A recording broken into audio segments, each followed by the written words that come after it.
رحم الله من قرأ الفاتحة.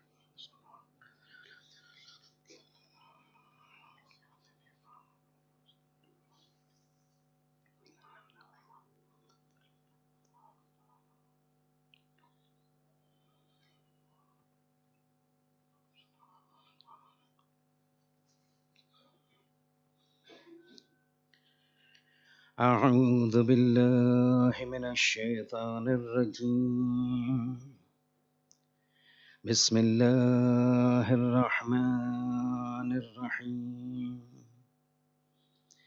الحمد لله رب العالمين بارئ الخلائق أجمعين، ثم الصلاة والسلام والتحية والإكرام على خاتم النبيين وسيد المرسلين رسول رب العالمين أبي القاسم محمد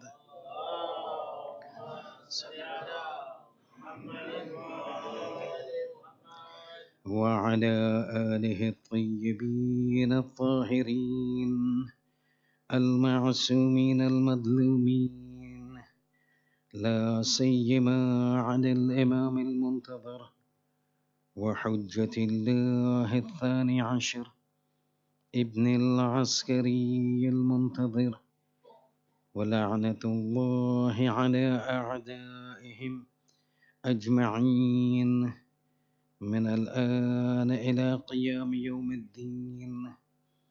أما بعد، فقد قال الله سبحانه وتعالى في كتابه الكريم القرآن الحكيم: بسم الله الرحمن الرحيم، إنا أعطيناك الكوثر. الصلوات.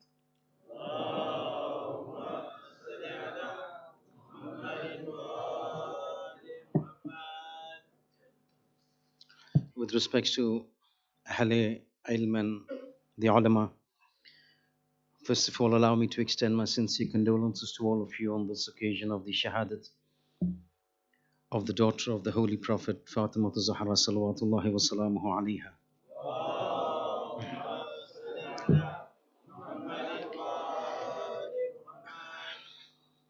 And as it would be appropriate that the munasabat demands that we discuss a few things about the Holy Lady.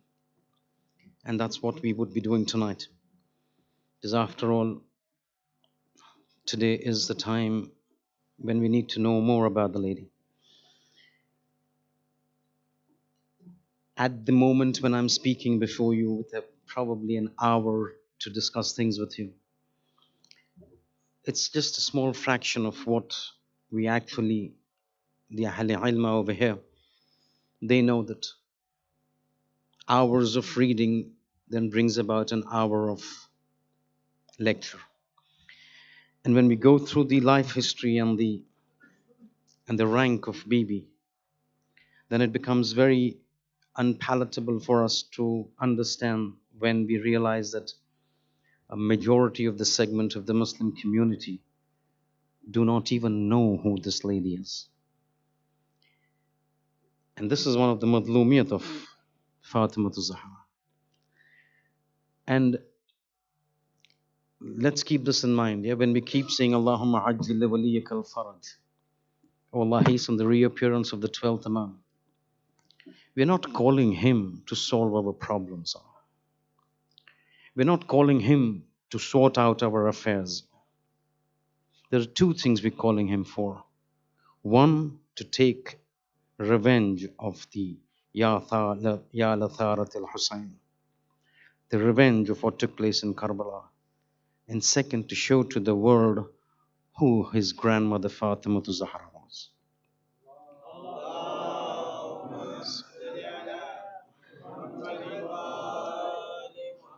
And it'll be our endeavor today, whatever 57, 56, 58 minutes that we've got, to understand a little aspect about the life of this lady, of where she stands in her rank and status.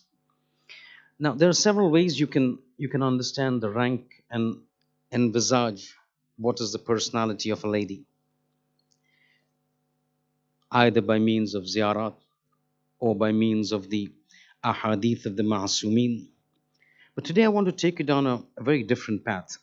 And that is exactly the topic when I was asked, what is the topic I've given? Fatima, the exception to divine norms. Everybody is bound by certain rules. One of the ways to understand whether an individual, how great it is or what rank that individual possesses, is to see how her or his position is vis-a-vis the rest of the people. So let me give an example. The queen of this country. If I were to sit, or any one of us, anybody in this country, were to sit behind a car with the ignition turned on, would require by law to have a driving license. One individual, the one person in the entire country who doesn't need a driving license is the queen. She doesn't need a driving license. She doesn't have a driving license. Driving licenses are issued in her name. So she doesn't need to have a driving license. You and me all have to pay taxes on our income. She's above the law. She's not bound by the law to pay taxes. It's a different issue. She voluntarily pays her taxes. But by law, she's not required to do it. An exception to the rule. You want to go for ziyarat, Karbala, Najaf, wherever, walk, Mashia, Iran, wherever. Without a passport, nobody will let you enter the plane. You need a passport to travel. I need a passport to travel. The queen doesn't need a passport to travel. She's one person in this country who doesn't need a passport to travel. You understand where I'm going? You want to understand the rank of an individual. Look how that individual compares to other individuals in the vicinity. So now you say, wow, this lady now has got a rank. And same thing takes place in your houses and my houses. So we may have a lights out time at 9:30, 9:30. Lights need to go out, 10 o'clock. Lights need to go out. You need to sleep, the children, because they've got school the next day. But those rules are not applicable to the father. He'll say, this rule is applicable to you, not to me. I will do whatever I want. My work, my serials, my movies. You need to go to sleep. So now in the confines of the house, this man, the father, is having a different set of rules as opposed to the children. That shows his rank in the house. Do you get me where I'm coming from? To understand the rank of the holy of this holy lady, you need to see where she stands in terms of the rules that Allah has set for us, and where she stands with respect to the rules. And you will find Fatima is an exception to all those. And I will give you examples. And I will prove to you. And that's why heart burns when we find individuals, a majority of the Muslim Ummah, they have nothing to do with Fatima. One of the madlumiyat of Fatima is this. When people don't recognize her rank, what it is supposed to be recognized as, that is madlumiyat. And this goes right across. You take her relationship with the father. Islam tells us, culture tells us, ethos tells us, ethics tells us, akhlaq tells us, moral tells us that it is the duty of the daughter to respect the father. But when it comes to Fatima, it becomes absolutely opposite. Because what does the riwayat say? Whenever Fatima kullama dakhalat, whenever she would enter and come in the presence of the Holy Prophet, qama ilayha. Starting with very small things, then we will take you to deep ones to understand who this Fatima is. Every time she would enter, come in the presence of the Holy Prophet, what is the word that says? What does the riwayat tell us? Qama ilayha. See, qama ilayha is not translated, means he stood up for her. That is not what the riwayat says. The riwayat says, qama ilayha. He would get up in respect and ta'zeem, take a few steps forward to her, hold her hands, kiss her forehead, and make her sit down where he used to sit down. This is the respect that a father gives to the daughter. Normally, this is not the case. Universal rule is that the father does not respect the daughter as much as the daughter is supposed to respect the father. But here you see something entirely different. You see the father, qama ilayha, walk up to her, hold her hands, kiss her forehead, make her sit down. This is our job. This is against the divine norms that has been set down. Same thing you look at Ali alayhi salam. Amirul Mu'mineen Ali ibn Abi Talib salawatullahi wa salamuhu alayhi.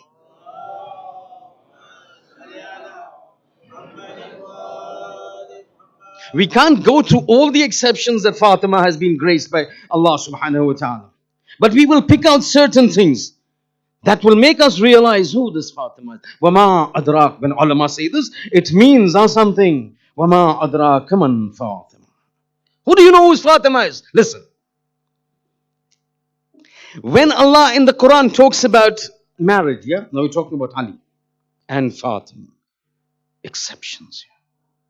Martaba janna hai Fatima ka. In the Quran, when Allah is talking about marriage, Islam says you can marry 2, 3, 4. Obviously, with those conditions, Shariat, we're not into fiqh. Today, we're not talking fiqh. Today is Sayyada. Quran says, فَانْكِحُوا مَا ثَابَ لَكُم مِّنَ النِّسَاءِ مَثْنَى وَالثُّلَاثَ وَرُبَاعَ. If you feel you can accommodate more than one wife, then you can take 2, 3 and 4. Everybody knows this. In Islam, you can take 4 marriages. You can marry 4 wives simultaneously at one given time. All those adalat and care and hukuk and fulan, that's sarajash on its own. It's got its own condition. But Islam says you can marry 4 individuals, 4 ladies, males. Correct? Fair. When it comes, now this is the rule for all, for you, for me, for everyone. No exceptions to this. One exception, the Holy Prophet, that's an entirely different case. I just had another 10 lectures to explain why the Holy Prophet had 12 wives. 10 lectures. One ashra. The reason for 12 wives. Because one little child in the madrasa happened to come out. Wow. When he came to know. 12 wives. Wow, what a player. You know how these children talk? Wow, what a player. And that is very hurting. So I had to give 10 lectures, 10 khutbahs on Friday for 2.5 months. Talking why he married so many wives. Ajab, we need to know all this. The Holy Prophet says, Ana wa Aliyun abawa hadhihi al-ummah. Ali and I are the fathers of this ummah. If somebody were to talk about our father, would we not stand up in defense of the father? Of course you would stand up in defense of the father. Somebody talks bad about the mother, you just say, oh, all right, talk, freedom of speech. No, you won't say that. You will rise up in defense. This man is the father. People say, oh, this man was a player. This man was the P-letter word with children. We need to stand up. We need to defend him on the day of judgment. We will be asked, your prophet was said this. You were willing to defend your biological father, who is inferior to the spiritual father of the Holy Prophet. Did you support? Did you defend? Did you take a side? Anyway, that's a different issue. Here the 4 wives given to everybody. This is a general rule. Pick up the book Al-Ikhtisas of Sheikh Mufid. Sheikh Mufid is who's never heard of Sheikh Mufid? The Ustad, the teacher of Sadalamul Huda. Sheikh Mufid has written a book by the name of Al-Ikhtisas. Allama Majlisi in Biharul Anwar, volume number 42, has narrated this tradition. Coming from whom? Sadiq Ali Muhammad Ja'far ibn Muhammad and Sadiq alayhi salatu wassalam.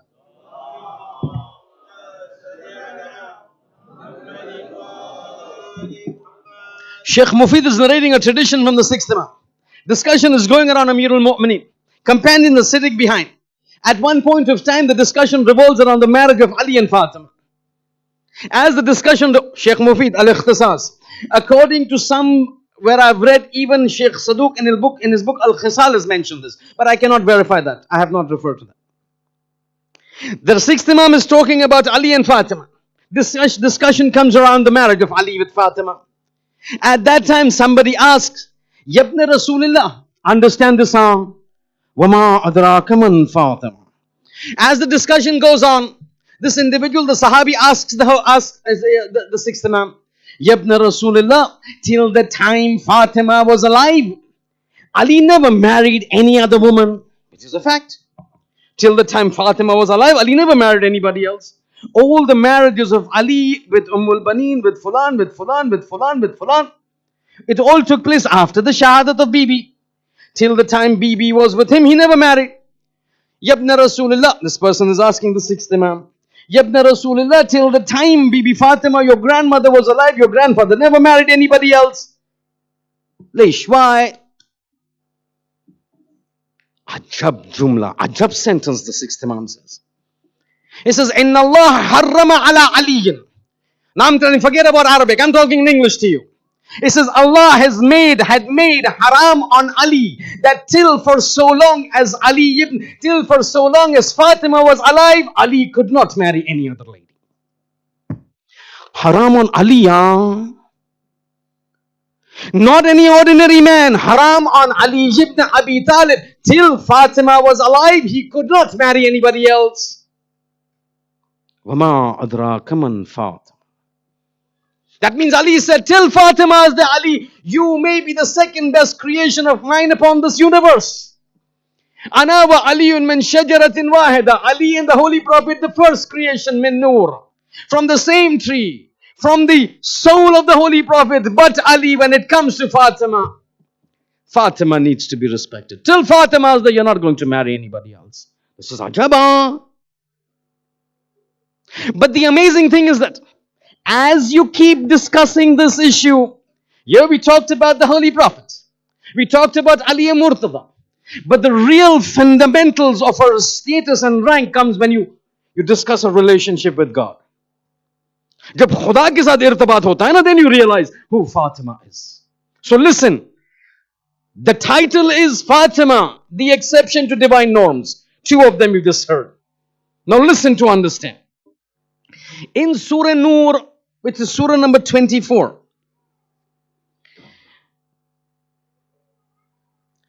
which is Surah number 24. In this Surah there is one verse.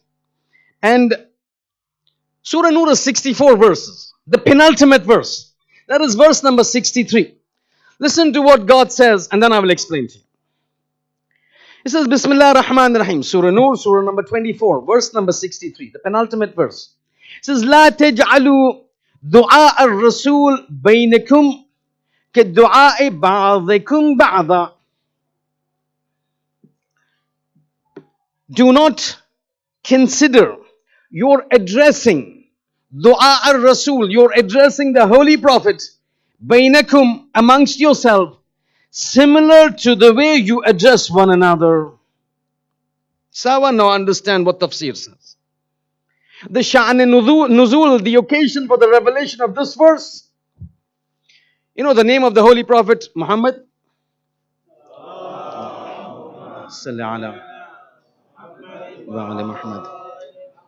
His kunya Abul Qasim. When people would come to Masjid al-Nabi, and the house of the Prophet was attached to the Masjid al-Nabi, when they would come to the Holy the Masjid al-Nabi and they wanted to address the Holy Prophet, at times they would say, Ya Muhammad, ta'al, come here, Isma, listen to me, Qulli, tell me. At times, Ya Abul Qasim, Ya Abul Qasim. At that point of time, this verse comes to me. لا تجعلوا دعاء الرسول بينكم كدعاء بعضكم بعضا. Who do you think you're talking to? What does Ya Muhammad mean? What does Ya Abul Qasim mean? This man is not an ordinary man. You know that Surah Muhammad, when Allah is talking about manifesting who this man is. وَمَا كَانَ مُحَمَّدٌ أَبَا أَحَدٍ مِّن رِجَالِكُمْ. Don't take this man to be an ordinary man. This is Quran I'm talking. وَمَا كَانَ مُحَمَّدٌ أَبَا أَحَدٍ مِّن رِجَالِكُمْ. He's not an ordinary man just like you people are. Allah is telling the mu'mineen over there. وَلَكِنْ رَسُولَ اللَّهِ وَخَاتَمَ النَّبِيِّينَ. He is my prophet and he's the seal of the prophet. There is no prophet after him. Understand, he's not an ordinary man. In this scenario, Allah is saying, don't treat him like an ordinary man. What is Ya Muhammad? What is Ya Abul Qasim? Don't talk to him like this. If you talk to him in this manner, there is a danger that I will nullify all your deeds. And an adhab and alim will come and take you over. Don't behave with him the way you talk to yourself. Oh fulan. So because oh fulan, it becomes Ya Muhammad, Ya Muhammad. Doesn't work. This man is the prophet of God. Call him Ya Rasulullah. Call him Ya Nabi Allah. Not Ya Muhammad. He's not one of you just like you. He's my prophet. Sawa. This verse comes down. People ask, what is the meaning? It says God is upset. You can't speak to me in this manner. God is worried. God doesn't like it. He's saying you need to address me as Ya Rasulullah or Ya Nabi Allah. This comes down. Everybody's talking. The word reaches home. Ali comes home. Ali says, Ya Rasulullah, Ya Nabi Allah. Comes home. Imam Hassan, Ya Rasulullah, Ya Nabi Allah. They come home. They come home. They inform Bibi Fatima. This is what has happened. This is the verse. And there has been, we've got traditions. One person who would repeatedly come to Bibi and tell her the revelations that would be coming was Imam Hassan. He would be there, listen to the revelation, come home and inform Bibi Fatima. This is what was revealed, this is what was revealed, this is what was revealed. Many times Ali would come to the house and Fatima would tell him, this is what was revealed. And Ali would say, but how did you know? Hassan told me. He would come and say. So this verse that came, Imam Hassan comes and tells her, Ya Ummah, this has been revealed. Following day, the Holy Prophet, he didn't live in the same house. The Prophet had another house. Ali lived in another house. The next day, the Prophet comes to the house of Bibi Fatima. Ajaba. As he enters the house, now Fatima knows what has been revealed. Fatima knows what has been revealed. Initially, it would have been, Assalamu alayka ya abata. Salams to you, O my father. Now when she heard the revelation comes down, she says, Assalamu alayka ya Rasulullah. As soon as she says, Assalamu alayka ya Rasulullah, the Holy Prophet puts his hand and says, Uskuti. Fatima, no. He says, what happened? She says, what did you just tell me? He says, I said, Assalamu alayka ya Rasulullah. He says, where is that ya abata? He says, Baba, but I just heard yesterday revelation from God. We're not supposed to call you by any other name except Ya Rasulullah wa Ya Nabi Allah.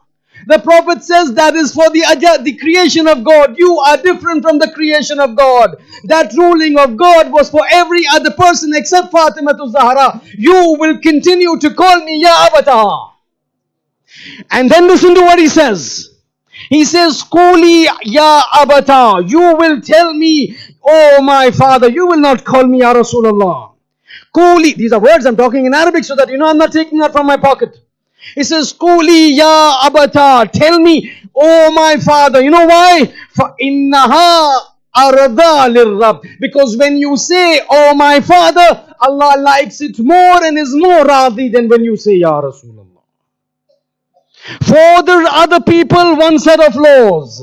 For Fatima to Zahra, another set of laws. Ajab, this is on. That means the entire creation on one side. Fatima on the other side. Rules belonging to the others on one side. For Fatima it is on the other side. She is in a different category altogether. It goes further, yeah. It just beats imagination. You need to pick up those riwayat that talk about the fadail of Bibi. And then you know, how does it work? It leaves us in a limbo. How? Mutahayyar mabhut. This relationship with God, the exceptions that God has done for her. Everybody something, for you something else. You know Hazrat Sulaiman, who doesn't know about him? That individual who had the maximum power over control over the sultanate of lands. The rule over birds, the rule over animals, rule over men, rule over jinn, rules over fulan, shayateen. Everybody under the control of Sulaiman. The riches of the land, the most powerful army ever. Armies consisting of animals, birds, jinn, ins. Lam yujad mithlaha. Was not found mithlaha. Similar to that. Now when this goes on and he's now in complete control, all the incident, Sheba, fulan, is taken place. One day he tells his guards, I'm very tired. So today I do not want anybody to disturb me. Make sure nobody enters into my quarters. He goes into his place at the balcony. He sees his people working. He goes and stands at the balcony, staff in hand. He says, today I will take one time off. I want to be at peace. Tranquility, solace. I don't want anybody to disturb. He shuts the door to his room. And nobody comes inside. He is standing and he's admiring the wus'at and the greatness and the vastness of his rule, of his power, the azamat, the jalalat. As he is looking, suddenly he sees somebody standing before him, a young man, radiant face, luminous demeanor, fragrant personality. And he says, how have you come inside over here? I had told my guards nobody's supposed to be entering into this place. How have you entered? He says, the Lord of Suleiman has asked me to come here. He says, Lord of Suleiman, man anta? Who are you? He says, Ana Israel. I'm Malakul Maut. As soon as he says, Ana Malakul Maut, Hazrat Suleiman says, Israel, have you come here for some conversation or have you come here to take me away? He says, Ya Nabi Allah, time has come, you need to go. Kullu nafsin dha'iqatul maut. There's no exceptions. Sunnat of God. For the sunnat of God, for the rule of God, God says in the Quran, وَلَن تَجِدَ لِسُنَّةِ اللَّهِ تَبْدِيلًا. You will not find any change in the sunnat of God. وَلَن تَجِدَ لِسُنَّةِ اللَّهِ تَحْوِيلًا. There is no exceptions. Suleiman, Nabi Suleiman, you have to come. Now Riwayat tells us he was standing on a staff, leaning on his stick, overlooking the balcony, overlooking his people. He says, fair enough, I'm willing to come to you. Is it possible I can sit down and then you take my soul? Because I might fall down. Malakul Maut says, Nabi Suleiman, neither do you have the authority, nor do I have the authority. You will not be allowed to even sit down. I will not allow that to you. Poof, gone. The soul taken Israel. In Nahjul Balagha, yeah, when Amirul Mu'minin is talking about Suleiman, read Nahjul Balagha. He's saying, if ever there was anybody who had, he uses these words, if ever there was anybody who had a ladder to reach out to immortality, khulud, baqa, not to die. If there was one person who had the ability to acquire that, it would have to be Suleiman. The azamat that he had, the power that he had, the greatness that he had, the jalalat that he had, the shan, shawkat, raunak, azamat, jalalat, everything. Says if one person who had a right to be immortal towards baqa and khulud, it was Suleiman. But even he was not allowed to do that. He was not even allowed to move. It says, Suleiman, in the same state that you're there, I'm going to take you. No question asked. Immediately the ruh gone. Now Suleiman is standing, all of us know, standing and leaning on his staff. The soul is gone. Because he was leaning now, he's not falling down. Quran says, you know what I did? People were wondering what is happening. Is Suleiman alive? Is Suleiman dead? Some people started talking nonsense. It says he's not eating, he's not drinking. He's not moving, he's keeping on watching. No rest, no nothing. He appears to be our Lord. We should worship him. You know, people start, Samiri, Musa goes, 40 days, the whole thing goes. Some people say, no, he's a Nabi. You can't say that. And a discord took place. God says, be sorted out. We send Dabbatul Ard. Pick up the Quran. We send little insects, ants. Go inside, makes it hollow, starts eating it. As it becomes weak, the weight of Suleiman falls, makes the hollowed stick, staff, weak, breaks down. He falls down on his face. Okay, fair enough. Done. But do you understand what happened, yeah? This is Suleiman. He prayed to God, give me a dominion, give me a kingdom, give me a power, the likes of which never has anybody seen. Yeah? God says, Utita su'laka. I've given to you. I've picked up a verse of the Quran. Not for Suleiman, for Musa, but I'm just saying. So I'm giving you whatever you want. You want power given, control given, wealth given, riches given, azmat given, jalalat given. But when it comes to coming to me, you will have to follow what I'm saying. Malakul Maut will not give you even the time for you to stand and then sit down. This is the general rule. And that is why Malakul Maut has been reported to have stated, when he comes to a certain person's house and he picks up the soul, and when he sees that person is dead and people around him start crying, he tells, Rawai tell us, we can't hear, but he tells us, why are you crying? This because somebody has died, you're crying? I assure you, no, I promise you, I will keep coming to your house and keep picking every single individual from your house till nobody in your house is alive. Because this is the sunnah of God. Kullu nafsin dha'iqatul maut. I will keep coming. I will keep coming and you will not be able to stop me. This is the general, universal rule of God in the Quran, that you will not stop Malakul Maut from coming, except if it is Fatima to Zahra.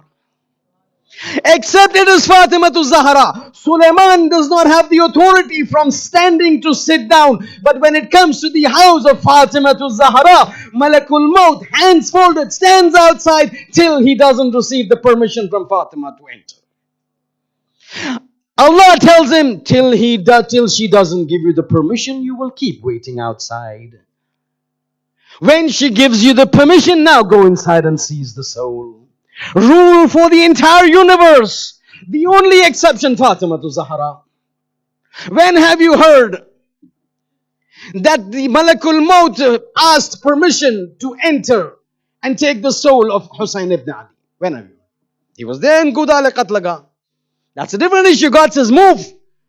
That's not your job. That I'm going to take the soul of Husayn ibn Ali. I will take his soul. That's not your. But he never sought permission. But Fatima, when it is there, Malakul Maut, even if it's my orders, I am telling you, if she is not happy, you will not enter. Come back to me. I will deal with Fatima. Her house you cannot enter. फिर हम देखते हैं कि क्या हालत होती है घर के साथ जब रसूल खुदा दुनिया से चले जाते. But मसाइब के मंजिल नहीं. We're not talking about masaib. We still have a lot to go. We still have to discuss a little more. I want to prove to you that Fatima is of a different category. She belongs to a different region. She belongs to a different level. Because God has given that status. Everything else, everybody else will follow one rule. Fatima will follow another rule. The incident of Hazrat Ibrahim, yeah? Now listen to this. And then you realize the greatness of this lady. One. And then in conjunction with the greatness, the madlumiyat of this lady. We have asked to be reciting in Urdu as well. So we will turn to Urdu. Give me a few more minutes. One part of this and then we turn to Urdu. Hazrat Ibrahim had a very checkered life, yeah, positively. So he starts off his tabligh in Babylon, Babel, Iraq. And all the incident about Nimrud and that big idol and fulan takes place there. From there he moves to Palestine. Then Palestine he settles down. With him comes Sarah. And all those instances, once he's in Palestine, all those instances about Ishaq, those angels come, give basharat to Ibrahim that you are now going to become a father. Your wife, although old, very wizened, very old, she's going to mother a child. She says, oh, am I going to mother a child at this age? Though you have doubts and skepticism about the power of God. And then they came and they gave the basharat of Ishaq. And then after Ishaq, you will get another lineage continuation in the form of Yaqub. And all those things. This Ibrahim, at the time when he was in Babel, he's Khalilur Rahman, yeah? You know what happened? Once he breaks the idols, keeps the one idol remaining, the king holds of him, catches hold of him, you are the one. He was a youth, Fatah. Youth says, Quran says youth. There was a man, there was a young man who always keeps telling us about our gods. I'm sure he's the one who's broken it, people say. He's taken, he's captured, khalas, trial conducted, whatever. Human rights, no human rights, pass judgment. This man needs to die. How is he gonna die? Oh, he has abused our Lord. He has disrespected our lords. He has demeaned our God. So he needs to die by fire. Harriquhu in kuntum. If you're willing to help your alihatakum. So they pick up a massive fire is built up. Yeah, you know about this. I'm just linking it up. The exception, Baba. Bama adraka man Fatima. So the fire is built up. The fire is so huge in such an inferno that nobody can take Ibrahim and put him inside. So they have to make a catapult. They put Ibrahim in the catapult. They load the catapult. They leave the catapult. Ibrahim is flying. Ibrahim is flying towards the fire. Now all those things, you know, Jibreel comes, I need your help. Can I help you? Can I help you? So, I need God's help. And God did come and intervene. Quran says, as Ibrahim was about to go into the fire, God comes into action. Ya nar, kuni bardan wa salama ala Ibrahim. Fire became cool, salubrious, peace and tranquil for Ibrahim. As Ibrahim goes inside, that fire has lost its power of heat. Hararat ko Khuda ne chhin liya. Inna Allah ala kulli shayin qadir. It says, fire, you will not use your heat to burn Ibrahim. Ya nar, O fire, kuni bardan wa salama ala Ibrahim. Become cool on Ibrahim. Okay, let me just digress a little while we are at it to just pass on something that is very important to understand. See what Quran says? That as soon as Ibrahim was about to fall into the fire, Allah comes out in speech and orders the fire. I'm going to take away the heat from you. Ya nar, O fire, kuni bardan wa salama ala Ibrahim. Become cold for Ibrahim. But he doesn't say kuni bardan ala Ibrahim. He says kuni, become cold and salubrious. Become cold and peaceful. Become cold and comfortable for Ibrahim. Somebody asked the sixth Imam, what was the need for these two words? He could have just said, Ya nar kuni bardan ala Ibrahim, become cold upon Ibrahim, finish, khalas. The sixth Imam says, you don't understand how things work in the domain of God. If God had used the word only cold, Ya naru kuni bardan ala Ibrahim, that fire, because of the orders of God to become cold, would have become so cold that Ibrahim would have frozen to death. And so God had to contain it by means of a qualifier. Become cold but not so cold to kill Ibrahim. Become cold, bardan wa salama ala Ibrahim. Cold but salubrious, cold but comfortable, cold but tranquil for Ibrahim. Not so cold that he dies out of coldness. Ajab, this is the domain of God. He gives a ruling, becomes cold, then the entire universe moves to implement that. Then without a qualifier, it would have frozen Ibrahim to death. Anyway, that's gone. Ya naru kuni bardan wa salama ala Ibrahim. Ay aag tujhe hukum hai کہ تیری حرارت کو جو ہے وہ ختم کر دے اور جو ہے وہ ٹھنڈی ہو جا اور پھر ابراہیم پر جو ہے سلامتی کا عنوان لے کر آ جا. سمجھ چکے آپ؟ یعنی آپ سمجھ رہے کیا ہو رہا ہے؟ یعنی ابراہیم کو جب مدد کی ضرورت ہے اور ابراہیم چاہتے ہیں کہ آگ کی حرارت اس طرح چلی جائے کہ پھر ابراہیم کو اذیت نہ ہو. ابراہیم محتاج ہے کہ خدا جو ہے مداخلت کرے اور حکم دے آگ کو کہ آگ تیری حرارت کو اس طرح چھپا دے کہ پھر میرے ابراہیم کو اذیت نہ پہنچے. یہ ابراہیم کا واقعہ. بٹ ابراہیم ہے, فاطمہ ہے. فاطمہ کی ولایت کے بعد ابراہیم خلیل الرحمن بنتے ہیں. فاطمہ کی ولایت کے بعد ابراہیم نبی بنتے ہیں. فاطمہ کی ولایت قبول کرنے کے بعد اللہ کے مقرب بنتے ہیں ابراہیم. تو یہ ابراہیم کا تو واقعہ سن لیا. اب سنیے فاطمہ کا واقعہ. یعنی آپ سن چکے ابراہیم کو مدد کے لیے محتاج ہے, خدا مداخلت کرے, وارد ہو, حکم کرے آگ سے, آگ ٹھنڈی ہو جاؤ اور سلامتی کے ساتھ ٹھنڈی ہو جاؤ کیونکہ ابراہیم آ رہے ہیں, اذیت نہ پہنچے. ایک مرتبہ خدا کا حکم آیا, آگ ٹھنڈی ہو گئی, حرارت غائب ہو چکی. یہ مسئلہ سن چکے آپ. یہ تو ابراہیم فاطمہ کی طرف چلے. فاطمہ کی طرف چلنا ہے تو کہاں چلنا ہے؟ دیکھیے اہل سنت کی کتاب سے میں نقل کروں کہ پریجوڈس کی بات ہی نہیں ہو, نیپوٹزم کی بات ہی نہیں ہو, فیورٹزم کی بات ہی نہیں ہو. اہل سنت کی کتاب میں متعدد کتابوں میں یہ واقعاً یہ روایت ہے. کون نقل کر رہا ہے؟ کوئی شیعہ نقل کر رہا ہے؟ نہیں, انس بن مالک. اب انس بن مالک کی اگر جو آپ سوانح عمری پڑھیے گا تو پتا چلے گا کہ وہ کچھ بہت زیادہ جو ہے اہل بیت کا ماننے والا نہیں تھا, حتیٰ کہ نفرین شدہ ہے امیر المومنین کے طرف سے. وہ تھا اس وقت غدیر کے وقت جب رسول نے کہا من کنت مولا فہذا علی مولا. وہ اس وقت تھا کہ جب افراد آ کے کہتے تھے بخن یا ابن ابی طالب, مبارک ہو تمہیں ابو طالب کہ تم اب سب کے مولا بن چکے ہیں. کل مؤمن و مؤمنۃ. لیکن پھر جب بات آئی پش کے امتشاف, جب بات آئی کہ گواہی دینے کی, تو ایک مرتبہ علی کہتے ہیں انس تم تو وہاں تھے غدیر کے وقت, بتا دو ان کو خدا کے رسول نے کیا کہا. تو ایک مرتبہ انس بن مالک کہتا میں بوڑھا ہو چکا ہوں, حافظہ جو ہے وہ جواب دیتی, مجھے پتا نہیں, مجھے یاد نہیں کیا ہے. ایک مرتبہ جلال میں آتے ہیں مولا, کہتے انس بن مالک 2 مہینے پہلے کی بات ہے, اتنی آسانی سے بھول گئے. یاد رکھو اگر تم جان پوچھ کر کتمان حق کر رہے ہو یہ وقت ہے کہ حقیقت کو بیان کرنے کا. یہ وقت ہے, تم صحابی رسول ہو, ایک مرتبت رکھتے ہو, ایک منزلت رکھتے ہو لوگوں کے درمیان, تمہاری بات جو ہے وہ اہمیت سے مانی جاتی ہے. تم اس وقت غدیر میں تھے, من کن تو مولا کو سنا, بخن بخن کو سنا. اب وقت ہے جو ہے وہ گواہی دینے کا. کہتے علی میں بوڑھا ہو چکا ہوں, مجھے جو ہے وہ یاد نہیں رہتا. اچھا یاد نہیں رہتا.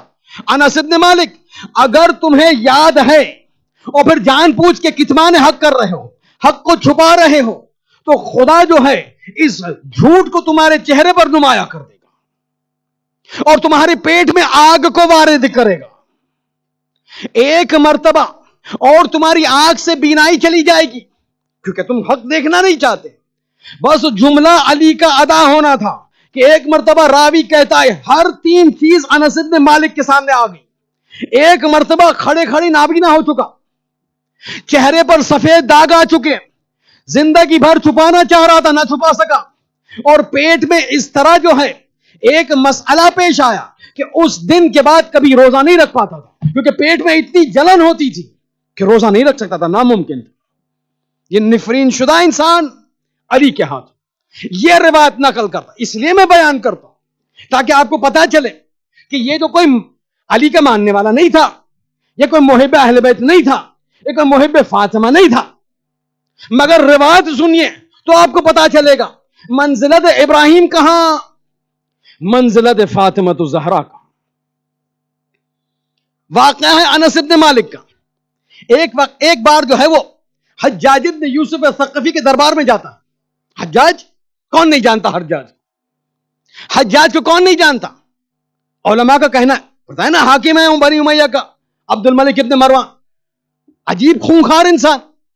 علماء کہتے ہیں اگر تمام مظالم تمام بنی امیہ کے آپ ایک پلڑے میں رکھے اور دوسرے پلڑے میں مظالم حجاج کو رکھے, یہ پلڑا بھاری ہو جائے. ایک شخص وہ بنی امیہ نفرین شدہ رسول خدا کی زبان سے, وہ لوگ کے تمام مظالم ایک جگہ اور حجاج کا ایک جگہ, اور پھر بھی اس کا پلڑا بھاری. یعنی آپ سوچئے حجاج کیسا انسان. اس کے دربار میں انس بن مالک. ایک مرتبہ حجاج کہتا ہے انس یہ مجھے ذرا بتاؤ تو یہ ماجرا صحیح ہے کہ نہیں. امیر کون سا ماجرا؟ وہی ماجرا کہ تو حضرت عائشہ نے حضرت فاطمہ کے گھر پر دیکھا دیگ کے سلسلے میں. سنیے گا, ابتدا روایت کی بڑی مبہم ہے. کہتے وہ ماجرا جو عائشہ نے فاطمہ کے ساتھ ہوتے ہوئے دیگ کے مربوط جو دیکھا, کیا وہ واقعہ صحیح ہے؟ اب انس کہتا ہے حجاج وہ واقعہ بالکل صحیح ہے, کیونکہ اس وقت میں تھا کہ جب یہ واقعہ پیش ہونے کے بعد جو رسول خدا نے ایک خطبہ دیا, وہ خطبے میں تھا, تو میں گواہی دیتا ہوں کہ یہ واقعہ پیش آیا, کیونکہ اس خطبے میں رسول خدا نے یہ واقعہ کا ذکر کیا اور پھر اس کے ساتھ میں کچھ بیان کیا. حجاج کہتا ہے بتاؤ انس وہ واقعہ کیا تھا, اور وہ واقعے کے بعد جو رسول خدا نے خطبہ دیا وہ کیا کہا انہوں نے. ایک مرتبہ آپ سنیے انس بن مالک کیا کہتا ہے. انس کہتا ہے کہ عائشہ جو ہے ایک مرتبہ فاطمہ کے گھر پر کسی کام کی وجہ سے آئی. دیکھیے سنیے گا, the exception to the divine norm, Fatima Alzahra. ایک مرتبہ عائشہ جو ہے وہ فاطمہ کے گھر پہ وارد ہوتی ہے. کمرے میں جاتی ہے, دیکھیے فاطمہ نہیں ہے. بیڈ روم میں جاتی ہے, دیکھیے فاطمہ نہیں ہے. کچن میں جاتی ہے, دیکھیے فاطمہ بیٹھی ہے. پر عجیب حالت, ایک منظر دیکھا, الٹے پیر جو ہے وہ پلٹ کے پھر بات نکل آئی, سیدھے اپنے بابا کے پاس گئی. بابا عجیب چیز میں نے دیکھی. کیا دیکھا؟ اب جا کے جو ہے وہ جناب عائشہ اپنے بابا جناب ابو بکر کو, اب جناب تو آپ سمجھتے ہیں نا کس وجہ سے, ایک مرتبہ جناب ابو بکر کے پاس آتی اور کہتی ہے کہ بابا میں نے ایک عجیب منظر دیکھا فاطمہ کے ساتھ. کہتے کیا منظر تھا؟ کہتے بابا میں وارد ہوئی تو میں نے دیکھا کہ فاطمہ جو ہے وہ بچوں کے لیے گھر کے لیے کچھ غذا بنا رہی ہیں, اور پھر وہ روایت کے جملے آٹا, روغن اور دودھ کا ملا ہوا ایک دیگ میں بھر کر جو ہے وہ چولہے پر تھا.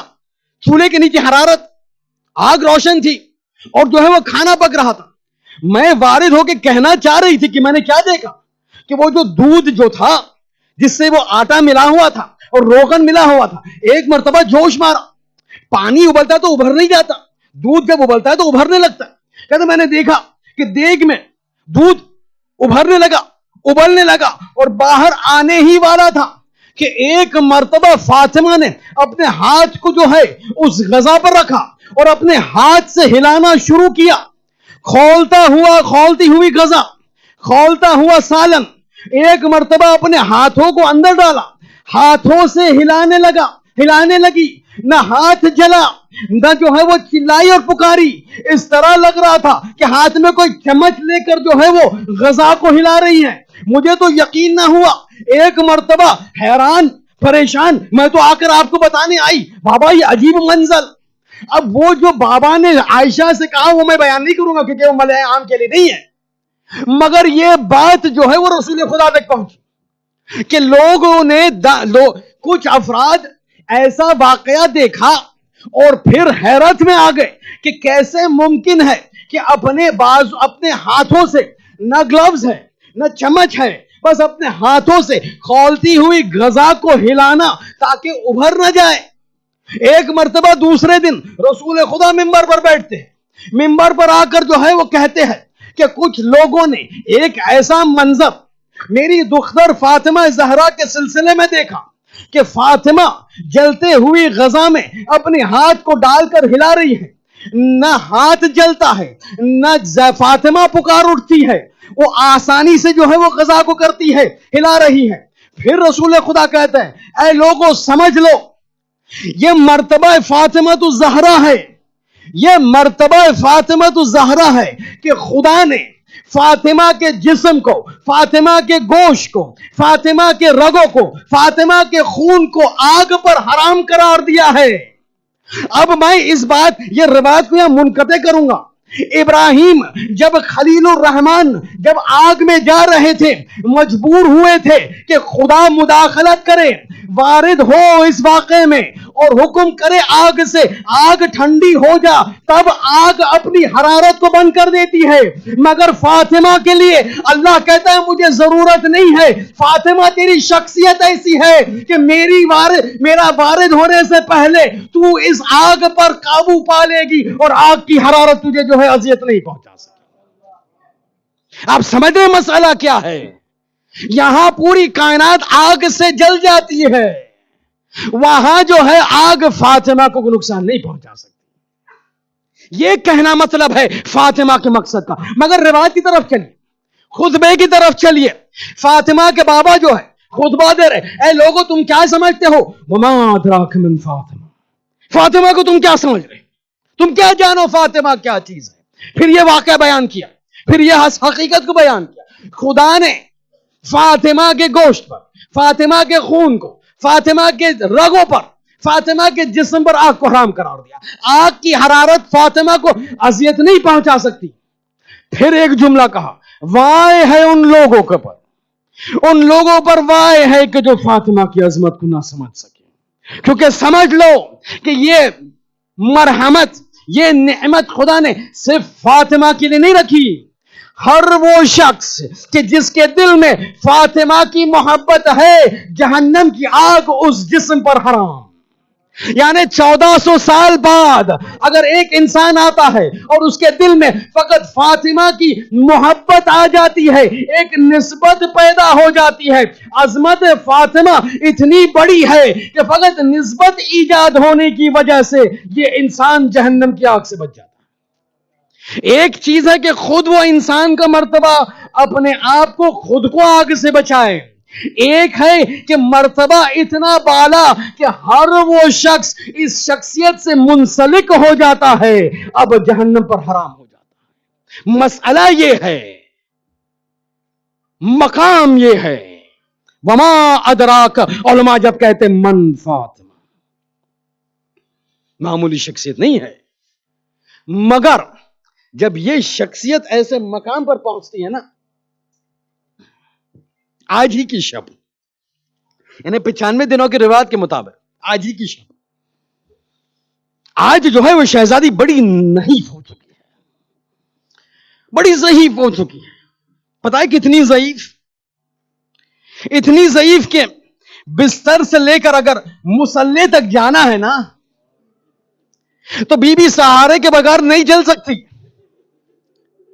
اب جو پہلے جا چکے اور حجرہ فاطمہ کو دیکھا ہے, کتنا بڑا حجرہ ہے, بستر سے لے اتنا چھوٹا حجرہ ہے. اب ایک بستر سے لے کے مصلے پر جانے کے لیے چند قدموں کا فاصلہ, مگر پتا ہے کس طرح بی بی چلتی ہے. ایک ہاتھ جو ہے وہ پسلیوں کو سہارا دیتی ہے, ایک ہاتھ سے دیوار کا سہارا لیتی ہے, اور پھر وہ چند قدم بستر سے لے کر مصلے تک جاتی ہے. جب نماز ہو چکی پھر ہاتھ سے سہارا لیا, ایک ہاتھ سے پہلو کو سہارا دیا, پھر آ کے بستر پر لیٹ گئی. یہ شہزادی کی آج رات کی حالت. دیکھیں آج جو ہے وہ بیان شہادت کا ہونا ہے نا, تو انشاءاللہ بیان شہادت کا ہی ہوگا.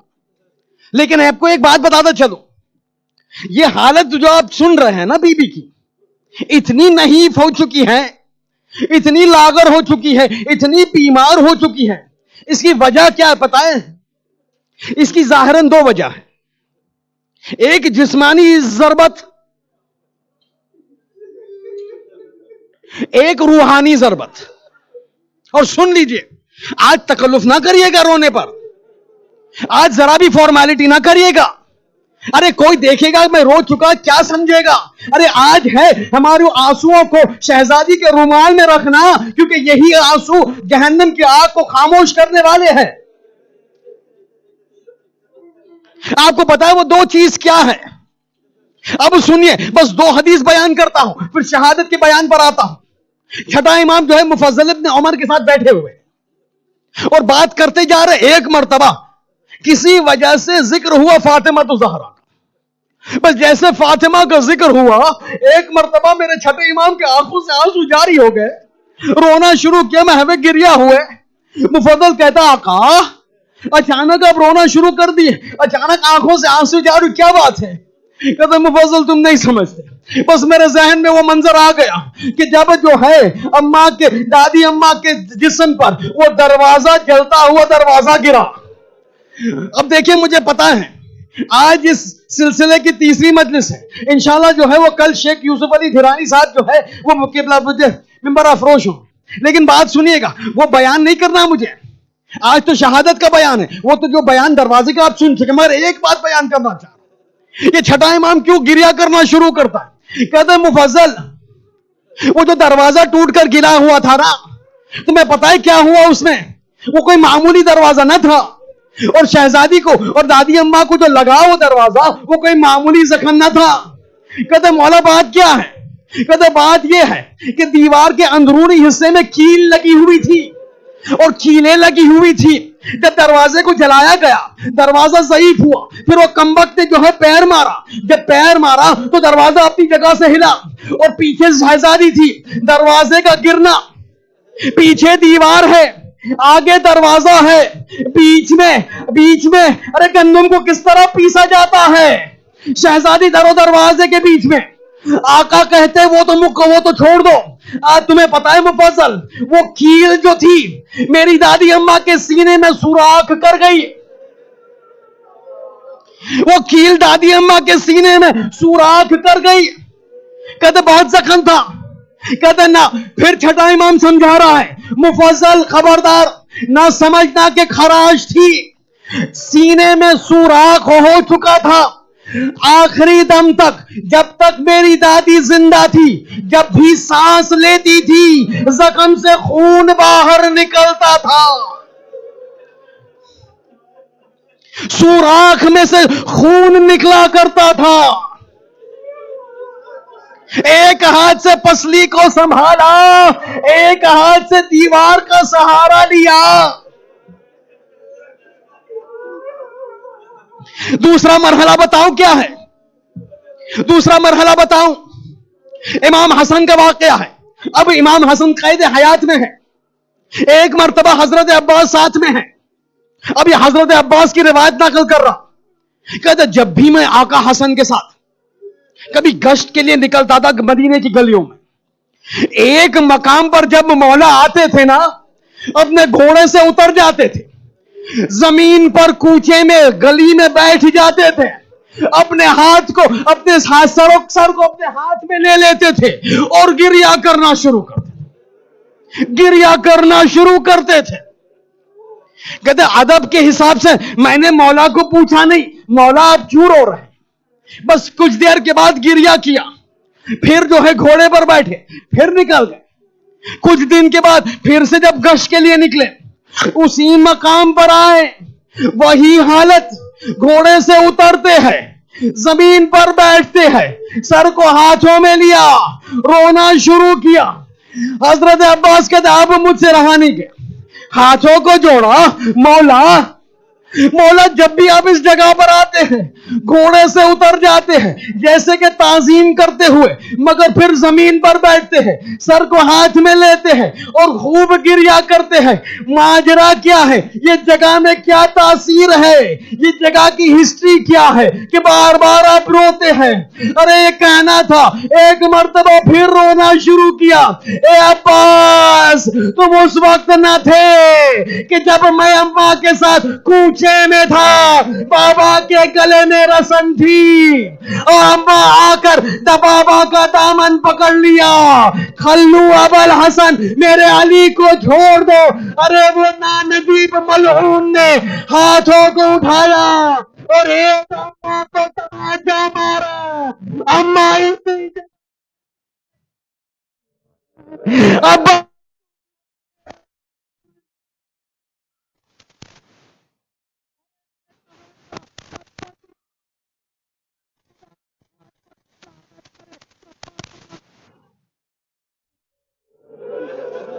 کسی نے برسوں بعد علی سے پوچھا, علی شیر خدا, اسد اللہ الغالب, حیدر کرار, غیر فرار, خیبر کا دروازہ 2 انگلیوں میں اٹھا لیا جو 40 افراد کھول نہ سکتے تھے. مولا کائنات میں آپ سے زیادہ شجاع کون؟ رسول خدا کے بعد پوری زندگی میں وہ کون سا واقعہ تھا جو سب سے دل خراش, جو سب سے رنجیدہ کرنے والا؟ ارے یہ سننا تھا. مولا کی آنکھوں سے آنسو جاری. ارے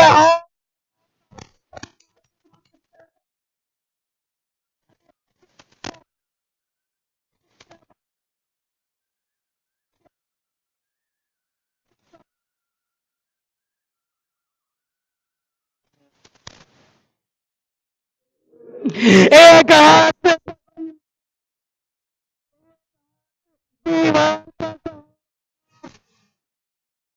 اب سمجھ چکے نا سیدہ کی کیا حالت تھی اور کیوں.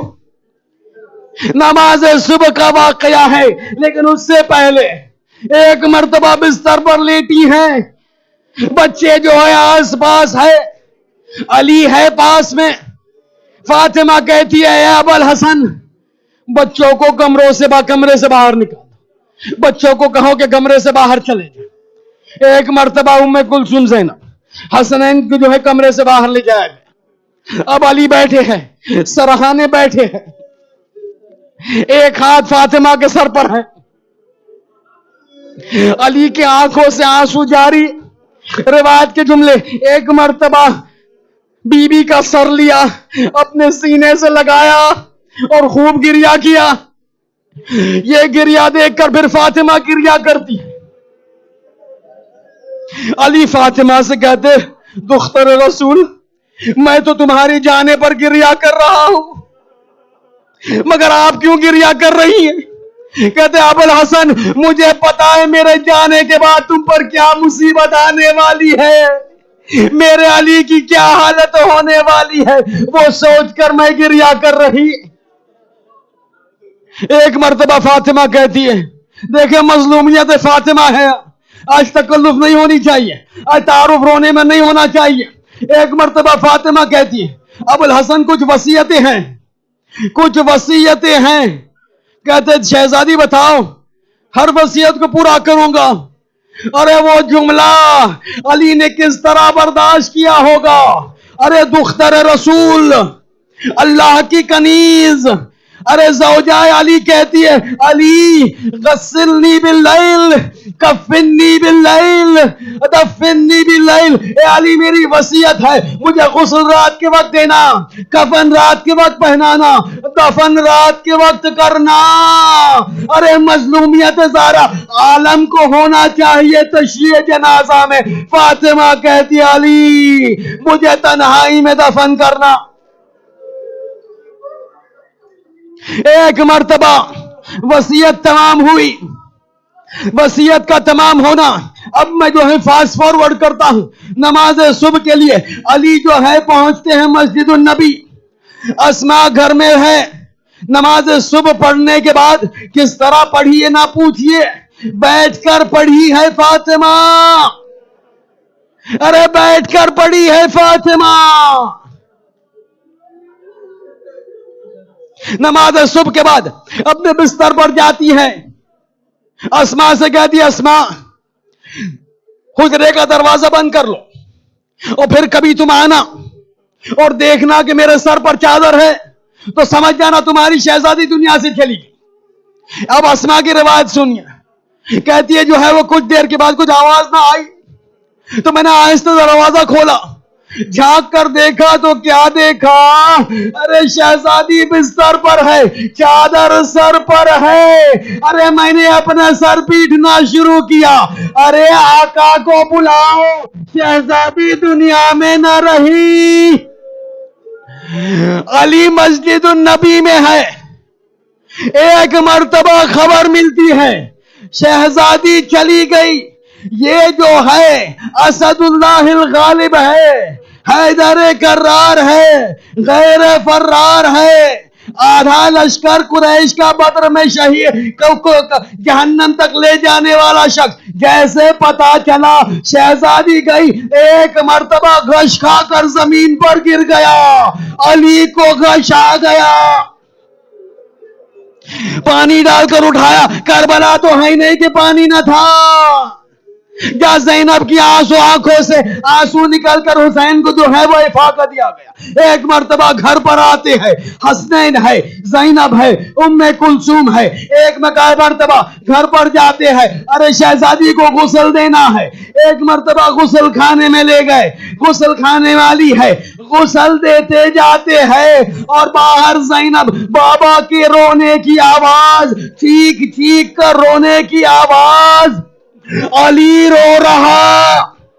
जब गुस्ल हो चुका, कफन हो चुका, जब लाशा आया, अरे लाशे को बिस्तर पर रखा गया। ज़ैनब दौड़ कर जाती है, पैरों से लिपट गई। ए बाबा, मैंने आपको आज से पहले कभी रोते न देखा, मगर गुस्ल देते वक्त आप रोते जा रहे थे। कहती है ज़ैनब 95 दिनों के बाद भी, अरे वो कोड़े का निशान, अरे पसली का टूटा हुआ निशान शहजादी के जिस्म पर अली बर्दाश्त नहीं कर सका।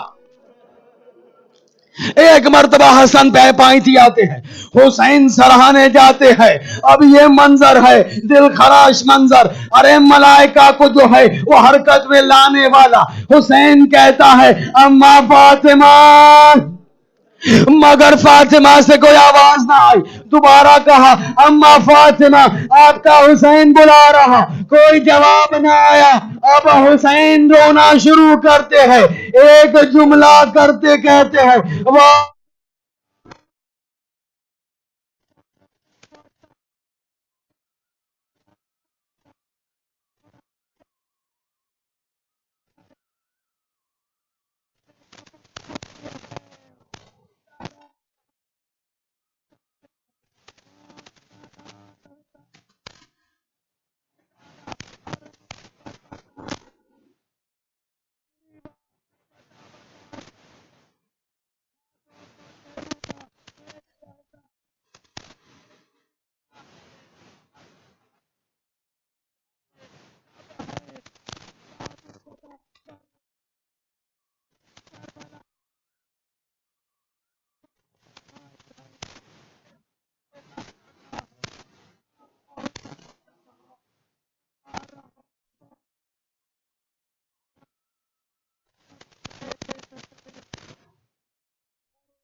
رہ گیا حسین مظلوم، یا مصیبت ما زہرا وسيعلم الذين ظلموا أي منقلب ينقلبون ألا ولعنة الله على القوم الظالمين. مات سمي حسين.